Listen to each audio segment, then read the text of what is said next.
बढ़ रहे हैं ये कदम, हरियाणा है नंबर 1। नए लक्ष्य, नए कीर्तिमान, हो रहा है आधुनिक हरियाणा का निर्माण। ऐसा घर आपने नहीं देखा होगा, संभाल के पोछा मारा अभी। आइए। ओ भाई साहब, ये देखिए हॉल, ये देखिए चिल्ड्रंस रूम, देखिए कितना बड़ा है। आपके बच्चे खेलते खेलते थक जाएंगे। हो गया, मजे ले लिए। आइए। और ये है बेडरूम, इसकी खिड़की से तारे दिखते हैं, तारे। आपको क्या लगा प्रॉपर्टी डीलर हुआ? अरे आपको अपना घर दिखा रहा था। Pearls infrastructure. हम जानते हैं कि घर अरमान, उम्मीदों और सपनों का बना होता है, तभी तो हम घर बनाते हैं, जिंदगियां बनाते हैं। अक्षय, बाथरूम कब धोगे?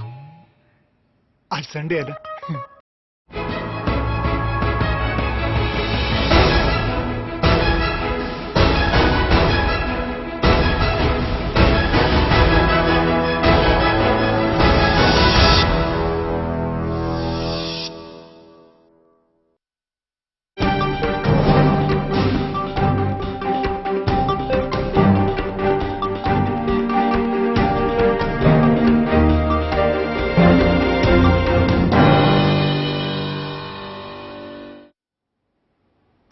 नमस्कार, मैं हूं नेहा माहेश्वरी और आप देख रहे हैं सियासत में आज हम बात करेंगे नरेंद्र मोदी के लोकायुक्त बिल की और अरबपति बीएसपी नेता के मर्डर की उलझती गुत्थी की। लेकिन सबसे पहले नजर डालते हैं अब तक की सुर्खियों पर।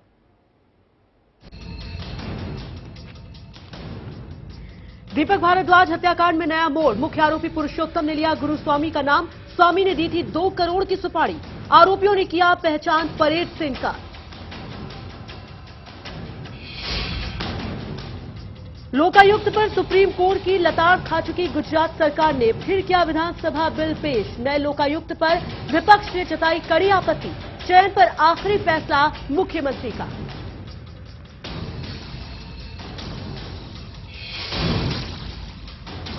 इटली के राजदूत पर सुप्रीम कोर्ट ने भारत छोड़ने की पाबंदी हटाई। कोर्ट ने कहा फास्ट ट्रैक कोर्ट में हो सुनवाई। मछुआरों की हत्या मामले में लगाई थी रोक। बढ़ती महंगाई के बीच केंद्रीय कर्मचारियों को मिल सकता है बड़ा तोहफा। 8% तक बढ़ सकता है महंगाई भत्ता। आज कैबिनेट की बैठक में महंगाई भत्ता बढ़ाने पर लग सकती है मुहर। और आईपीएल 6 का रंगारंग कार्यक्रम आज कोलकाता के सॉल्ट लेक स्टेडियम में होगा उद्घाटन समारोह।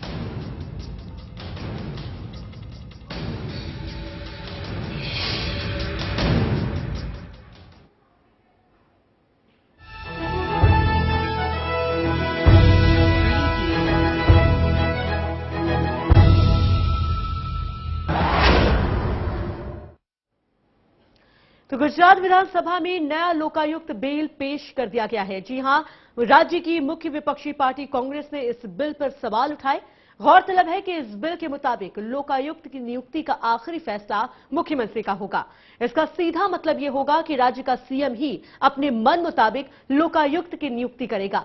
इस नए सुधारक विधेयक के बाद मुख्य लोकायुक्त के अलावा 2 नए लोकायुक्त और 4 उप लोकायुक्त की भी नियुक्ति की जाएगी। इस विधेयक में लोकायुक्त की नियुक्ति के लिए बाकायदा 6 सदस्यों की कमेटी बनाने की बात कही गई है, जिसके अध्यक्ष खुद मुख्यमंत्री होंगे। इस कमेटी में विधानसभा अध्यक्ष, विपक्ष के नेता, एक मंत्री के अलावा हाईकोर्ट के सीनियर जज और विजिलेंस कमिश्नर होंगे। मतलब साफ है कि नरेंद्र मोदी का यह अपना लोकायुक्त बिल है। तो मोदी का कैसा होगा लोकायुक्त? समिति में मुख्यमंत्री होंगे, 2 कैबिनेट मंत्री होंगे, कुल 6 सदस्य होंगे इस कमेटी में। लेकिन सबसे बड़ी बात यह है कि लोकायुक्त को लेकर जो भी आखिरी फैसला होगा वो मुख्यमंत्री नरेंद्र मोदी का होगा। तो लोकायुक्त के अलावा 4 उप लोकायुक्त भी होंगे, ये कहना है मुख्यमंत्री का।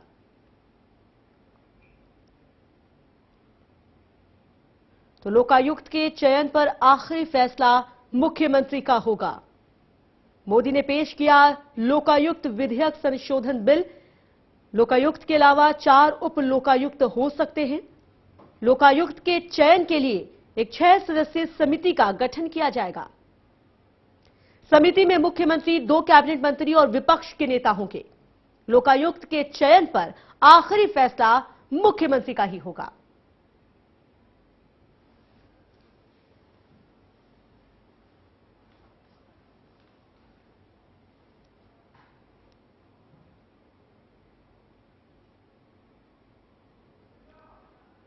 तो बिल्कुल अपने दर्शकों को बता दें, जिस तरीके से लोकायुक्त को लेकर पहले भी मांग उठती रही है कि गुजरात में लोकायुक्त हो और यहां पर मुख्यमंत्री की तरफ से इस लोकायुक्त विधेयक संशोधन बिल को पेश किया गया है, लेकिन जो बातें निकलकर सामने आई हैं उनके मुताबिक आखिरी फैसला जो होगा लोकायुक्त को लेकर जो लिया जाएगा वो मुख्यमंत्री ही ले सकेंगे।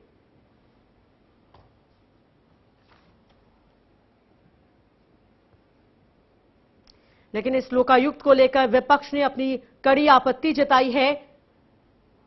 विपक्ष की तरफ से इस नए लोकायुक्त पर कई तरह के सवाल खड़े किए गए हैं। चयन को लेकर सबसे बड़ा सवाल उठ रहा है, क्योंकि ये साफ कर दिया गया है कि लोकायुक्त का जो चयन होगा उसे लेकर आखिरी फैसला मुख्यमंत्री का ही होगा। इसे लेकर विपक्ष ने कड़ी आपत्ति जताई है।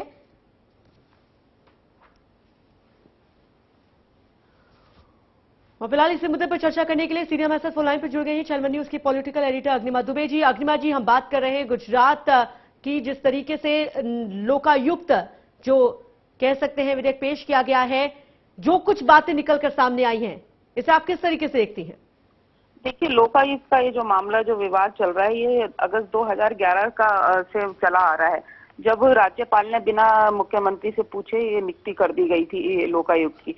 तब से ये टकराव की स्थिति है। ये मामला सारा हाई कोर्ट गया, उसके बाद सुप्रीम कोर्ट गया, लेकिन मोदी इस जो नियुक्ति को रद्द करवाना चाह रहे थे वो नहीं हुई। उसके बाद अब उन्होंने ये मन बनाया है कि जो लोकायुक्त का जो बिल है, जो कानून है, उसको संशोधित किया जाए। उसमें ये संशोधन वाला बिल लेके आए हैं। और इसमें जो नियुक्ति की बात कही जा रही है, लोकायुक्त की नियुक्ति, उसमें 4 लोग होंगे। सीएम होंगे, स्पीकर होंगे, एक मंत्री होगा और विपक्ष के वहाँ पे जो नेता होगा वो होगा। तो ऐसे में बहुमत जो होता है निश्चित तौर पे फिर सरकार का ही, जो सत्ता में जो पार्टी है उसका हो गया एक तरीके से। तो लोकायुक्त की नियुक्ति पे इस तरीके से जो भी नियुक्ति होगी उसमें वो सरकार की पसंद का आदमी होगा। इसी का विरोध जो है वहाँ पे कांग्रेस है वो इसका विरोध कर रही है। बिल्कुल, जो विपक्ष की तरफ से हो हंगामा जारी है, विपक्ष की तरफ से इस फैसले की निंदा की जा रही है, जो चयन को लेकर फैसला आया है कि आखिरी फैसला मुख्यमंत्री का ही होगा। क्या आपको लगता है कि आने वाले वक्त में सब कुछ सामान्य हो पाएगा, क्योंकि विपक्ष इस पॉइंट को लेकर अपना विरोध दर्ज करा रही है? देखिए, अब अगर हम विधानसभा में आंकड़ों के उस पर देखें, अगर उस पर मतदान होता है या उसको जिस तरीके से पारित किया जाता है, उसमें तो बहुमत है, बीजेपी का स्पष्ट बहुमत है। अभी चुनाव भी हुए तो कोई दिक्कत नहीं है इस बिल को, संशोधित बिल को पारित करने में। इस बिल में एक और बात यह है कि 2 चीजें कही गई हैं कि कोई लोकायुक्त अगर किसी पे जांच की बात कहता है तो वो उसके लिए उसको सरकार की अनुमति लेनी होगी। दूसरा यह है कि कोई लोकायुक्त किसी चीज की सिफारिश करता है तो वो सरकार पे मान्य नहीं होगा। तो इस तरीके से लोकायुक्त का अगर संशोधित बिल को देखें तो उसके पास कोई बहुत ज्यादा अधिकार नहीं है और वो एक तरीके से सरकार के नियंत्रण में ही है। बिल्कुल, लेकिन अग्निमा जी, जिस तरीके से मोदी के इस लोकायुक्त को लेकर विपक्ष की तरफ से जो विरोध किया जा रहा है, कांग्रेस ने तो यहां तक चेतावनी दे दी है कि आंदोलन छेड़ा जाएगा मोदी के इस लोकायुक्त को लेकर। हाँ बिल्कुल, देखिए, विपक्ष के लिए तो एक महत्वपूर्ण मुद्दा उसको हाथ लग जाएगा, क्योंकि मोदी अब जब राष्ट्रीय राजनीति में आ रहे हैं और अपने यहाँ अगर ये ट्रांसपेरेंसी की लोकायुक्त को लेकर अगर वो अपने सरकार की, लोकायुक्त क्या होता है, मंत्रियों की जांच करता है, अगर कोई शिकायत उनके खिलाफ आती है अधिकारियों की जांच करता है, अगर उसमें अगर सरकार ही अगर उसमें सब कुछ करने वाली है तो निश्चित तौर पे लोकायुक्त कैसे निष्पक्ष होकर जांच कर सकेगा। तो ये एक सवाल मोदी की जो वर्किंग है अपन कहें उसको देखें तो फिर ये उठता ही है सवाल, और मौका विपक्ष जो है कांग्रेस पार्टी क्यों जाने देगी। और एक तरीके से डिक्टेटर वाली जो मोदी की जो कहना चाहिए कि अपने नियंत्रण में सब कुछ रखना चाहते हैं, उस छवि को लेके उसके विरोध में वो जरूर कोशिश करेगी कि इसका फायदा उठाए राजनीतिक। बिल्कुल जाहिर सी बात है, लोकायुक्त की आखिर जरूरत क्या है? जो भ्रष्टाचार के मामले हैं वो उजागर हो सके और भ्रष्टाचार पर लगाम लग सके, इसी मकसद से लोकायुक्त की नियुक्ति की जाती है। लेकिन अगर वो लोकायुक्त राज्य सरकार के इशारों पर काम करेगा, मोदी के मनमाफिक चलेगा, मनमाफिक होगा, तो कहीं ना कहीं वो सच्चाई, वो हकीकत सामने नहीं आ पाएगी। शायद इसी वजह से विपक्ष की तरफ से भी हो हल्ला हो रहा है यहां पर। अग्निमा जी, क्या आपको लगता है, क्योंकि ये जो फैसला लिया गया है मुख्यमंत्री की तरफ से, जो बातें निकलकर सामने आई है, सवाल तो उठता है कि अगर लोकायुक्त को राज्य सरकार के अनुसार, मुख्यमंत्री के अनुसार काम करना है तो फिर इसकी जरूरत ही क्या बनती है? देखिए अनेक राज्यों में इस तरह का है कि जिसमें मुख्यमंत्री भी उसकी जो नियुक्ति होती है उसमें शामिल होता है, एक पूरा एक पैनल बना होता है। लेकिन अब जो ये पैनल है बनाया है उसमें सुप्रीम कोर्ट हाई कोर्ट के जो चीफ जस्टिस है उनका कोई मुख्य न्यायाधीश है उनका वो हाथ नहीं रहेगा, ना गवर्नर के हाथ में इस तरीके से नियुक्ति रहेगी। अगर गवर्नर के हाथ में भी नियुक्ति रहती है केवल, तो गवर्नर केंद्र की जो सरकार होती है उनका नुमाइंदा होता है। तो दोनों तरफ से जो विरोध किया जा रहा है कि केवल गवर्नर की तरफ से नियुक्ति हुई, तो ये भी गलत है। तो एक सोच समझ के इसमें है कि एक पैनल बनाना चाहिए जिसमें एक सरकार का भी नुमाइंदा हो, विपक्ष का भी हो, राज्यपाल की भी उसमें सुनी जाए और अगर किसी हाई कोर्ट की उसकी ली जाए।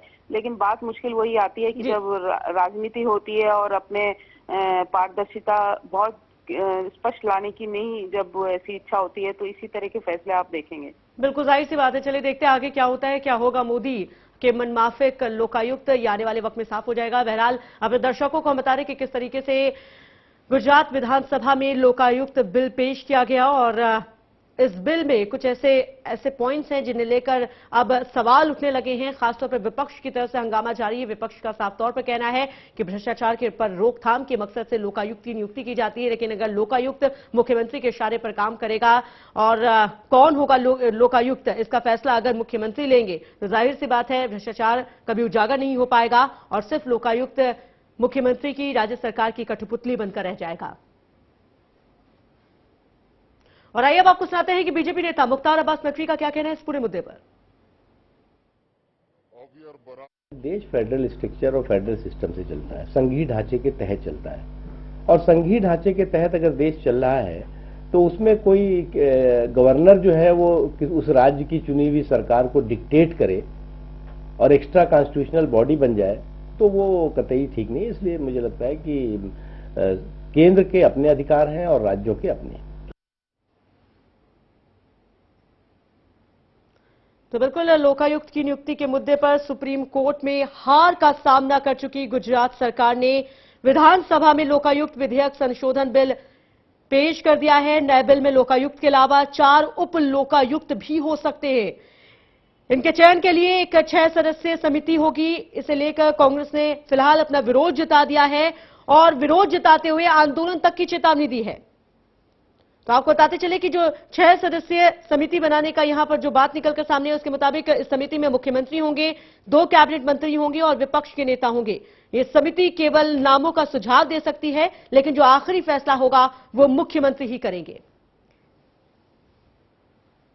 और फिलहाल अग्निमा जी लगातार हमारे साथ बनी हुई हैं। अग्निमा जी, आखिरी फैसला लेने का जो प्रावधान है इसमें साफ तौर पर कहा गया है कि मुख्यमंत्री आखिरी फैसला लेंगे। सिर्फ ये जो कमेटी बनाई जाएगी 6 सदस्यों की कमेटी सिर्फ नामों का सुझाव दे सकती है, लेकिन आखिरी फैसला मुख्यमंत्री को लेना होगा।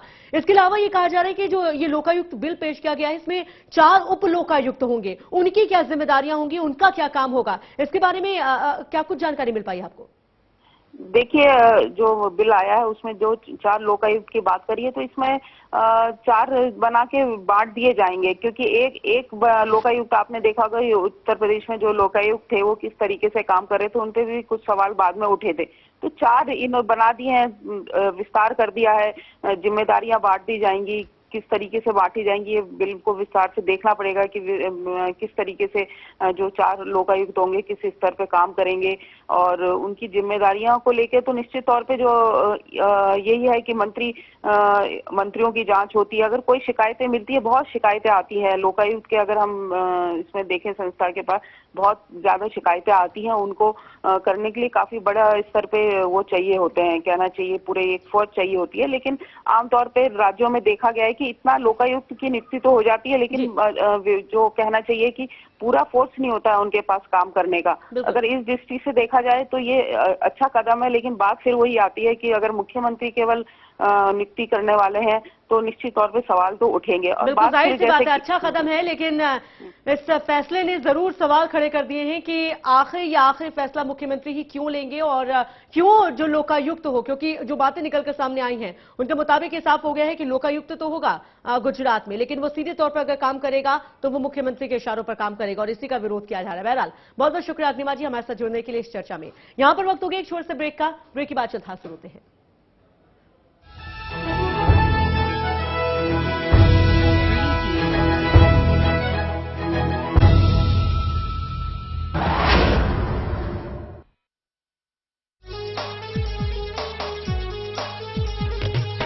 भूपेंद्र सिंह हुड्डा ने सदा सच का साथ निभाया है, झूठे वादे नहीं किए, नहीं जनता को बहकाया है, बिन वादा किए बिजली बिलों को करके माफ दिखाया,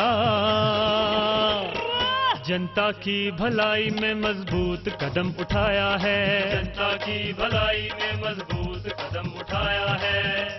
किसानों की पीड़ा को समझते हुए मुख्यमंत्री ने दूसरे नेताओं की तरह कोरे आश्वासन नहीं दिए, बल्कि किसानों की टीस का एहसास करते हुए प्रदेश में ग्रामीण क्षेत्रों में रहने वाले लोगों के 1600 करोड़ रुपए के बकाया बिजली के बिलों की माफी करके एक मजबूत कदम उठाया है और देश में ये अपने किस्म की पहली मिसाल है। 3 लाख तक अधिग्रहण की 1 एकड़ की राशि थी, किसानों के लिए धरती की ये कीमत जरा सी थी, भूपेंद्र सिंह हुड्डा ने इसे 72 लाख तक बढ़ा दिया, 33 साल तक दे रॉयल्टी, किसान शिखर पे चढ़ा दिया, 33 साल तक देकर रॉयल्टी, किसान शिखर पे चढ़ा दिया। वर्तमान हरियाणा सरकार के आने से पहले किसान भाइयों की जमीन का अधिग्रहण कौड़ियों के भाव लगभग 2 से 3 लाख रुपए प्रति एकड़ के हिसाब से किया जाता था। माननीय मुख्यमंत्री श्री भूपेंद्र सिंह हुड्डा ने पूरे प्रदेश में जमीनों के न्यूनतम फ्लोर रेट निर्धारित किए और प्रदेश में कुल 6 जोन बनाए गए, जिसके अनुसार प्रदेश के किसानों को भूमि अधिग्रहण के बदले 21,60,000 से लेकर 72 लाख रुपए तक प्रति एकड़ मुआवजे के रूप में मिल रहे हैं। इतना ही नहीं, किसानों को मुआवजे के साथ साथ 21,000 रुपए प्रति एकड़ हर साल 33 सालों तक रॉयल्टी भी मिलेगी, जिसमें 750 रुपए प्रति वर्ष की बढ़ोतरी भी होगी। और यदि किसान की भूमि का SEZ जेड और टेक्नोलॉजी पार्क के लिए अधिग्रहण किया जाएगा तो रॉयल्टी की राशि 42,000 रुपए प्रति एकड़ 33 सालों तक मिलेगी, जिसमें 1,500 रुपए की प्रति वर्ष बढ़ोतरी होगी। विकास की प्रक्रिया में किसानों को भागीदार बनाने के लिए अब हमने लैंड पूलिंग जैसी अनूठी स्कीम बनाई है। इस स्कीम में यह इंतजाम किया गया है कि जिस किसान की भूमि का अधिग्रहण होता है वह या तो मुआवजा ले सकता है या मुआवजे की एवज में विकसित भूमि ले सकता है।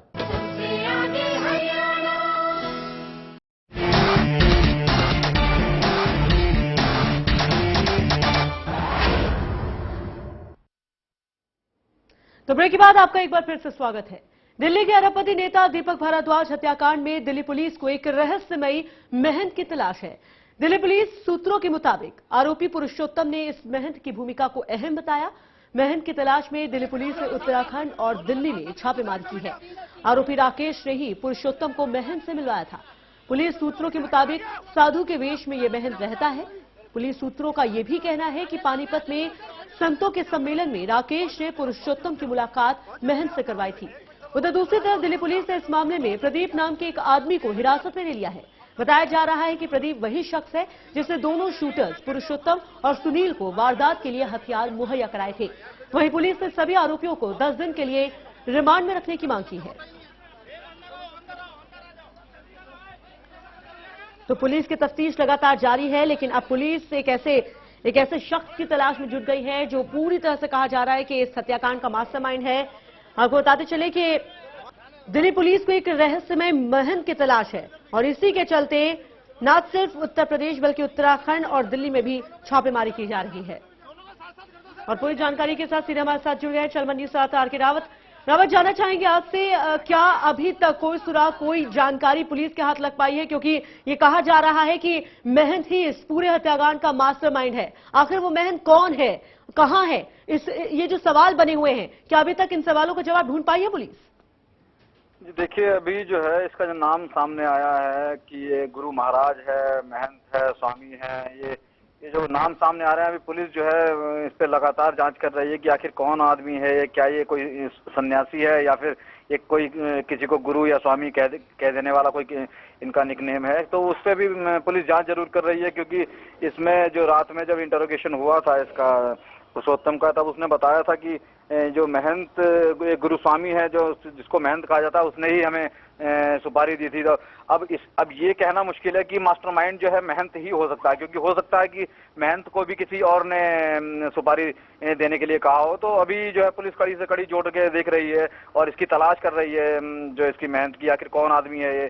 क्योंकि एक का नाम सामने आया था जो दीपक भारद्वाज का जो पारिवारिक गुरु था, आनंद शर्मा स्वामी आनंद शर्मा, तो उन्होंने भी वो मुंबई में थे और उन्होंने अभी बयान दिया है कि वो इस घटनाक्रम में शामिल नहीं है, क्योंकि वो तो इनके पारिवारिक गुरु थे।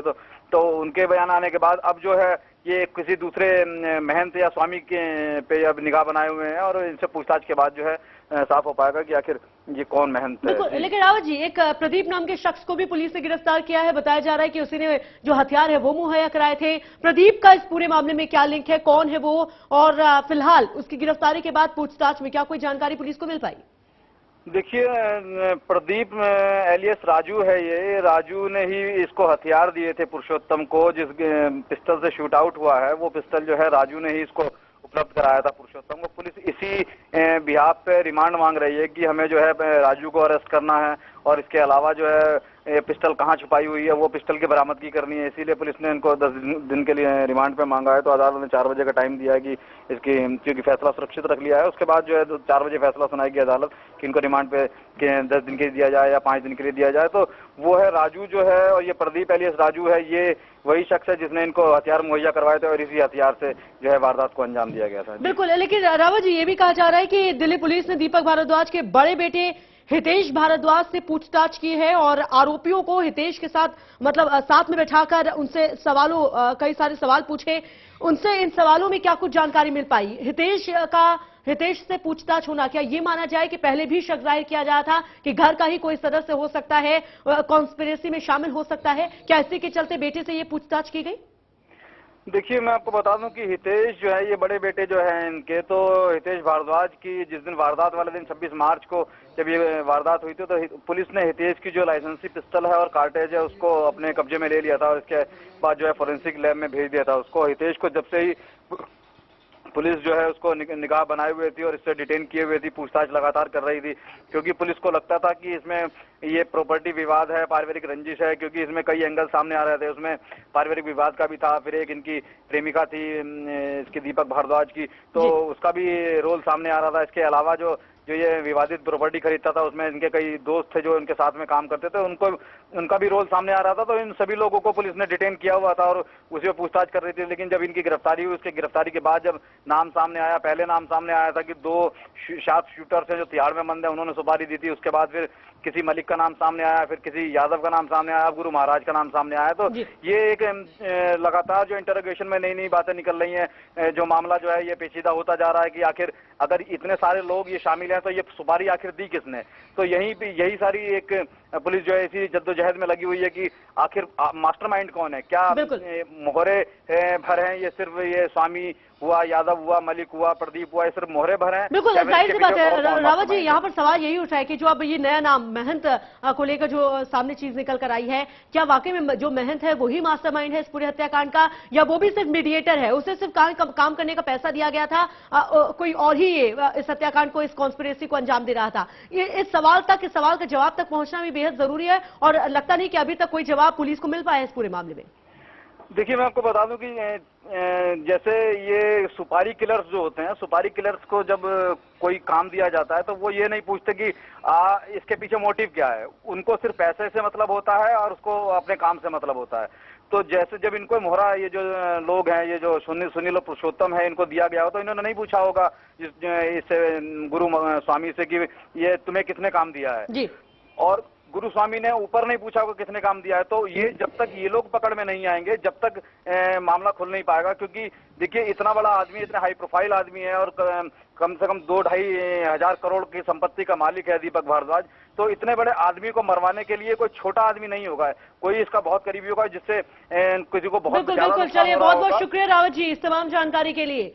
तो तफ्तीश जारी है, तहकीकात जारी है, लेकिन कब तक इस पूरी गुत्थी को सुलझा पाती है पुलिस, इसी पर सबकी नजर टिकी हुई है, क्योंकि ये हाई प्रोफाइल मामला है और अभी तक कोई नतीजे तक पुलिस नहीं पहुंच पाई है। अब एक नया नाम महंत का निकलकर सामने आ रहा है, आखिर कौन है वो महंत और कब तक पुलिस उसे गिरफ्तार कर पाती है, ये देखना काफी दिलचस्प होगा। तो फिलहाल इसी के साथ सियासत में बस इतना ही, मुझे दीजिए इजाजत, नमस्कार।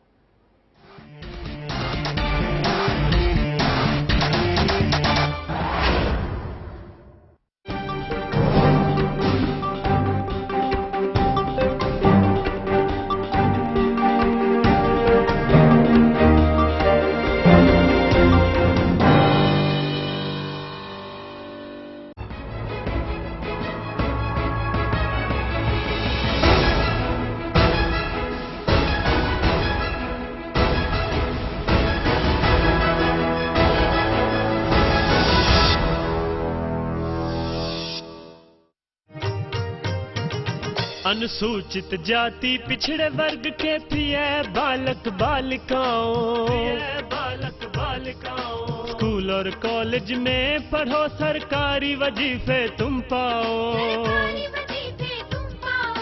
वर्दी बस्ता जर्सी जूते स्टेशनरी भत्ता लाओ।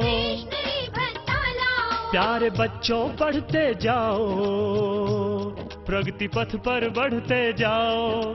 भूपेंद्र सिंह के राज में अपने बच्चे खूब पढ़ाओ। भूपेंद्र सिंह के राज में अपने बच्चे खूब पढ़ाओ।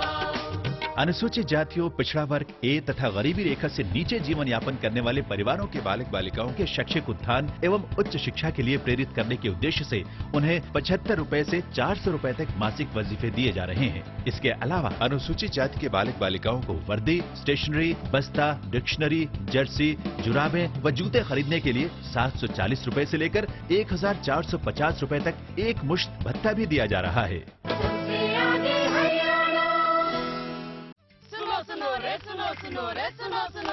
हमने केबल टीवी का सेट टॉप बॉक्स लगवाया और बिल डिजिटल हो गया। Fantastic picture quality. सैकड़ों चैनलों में से अपनी पसंद के चैनल चुने, रेट कार्ड के हिसाब से पेमेंट करें।